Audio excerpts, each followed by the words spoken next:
என்னடா இப்போதான் போனா, அதுக்குள்ளே தான் மறந்து வச்சுட்டு போயிட்டானா?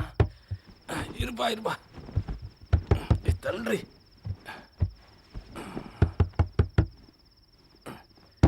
இருடா வர்றேன். கரண்ட் இல்லை, ஒரே இருட்டா இருக்கு. மாறி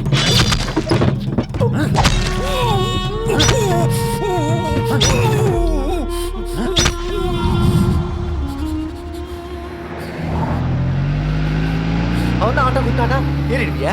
காசு வேணா? நல்ல வேலை இங்கேயே பார்த்தோம். நானா போலான்னு பறந்தேன். நீ தானே முதல்ல வந்து ஏறின. எனக்கு அவசரம். இப்ப பாரு, 3 கிலோமீட்டர் நடக்கணும். எப்படிதான் அவங்க பக்கத்துலயே வீடு பார்க்கலான்னு சொன்னேன். கேட்டியா நீ? பக்கத்துலயே இருந்தா உர ஒட்டாதுன்னு சொன்னேன். தூரத்துல இருந்தா தான் உர ஒட்டுன்னு சொன்னேன். நட.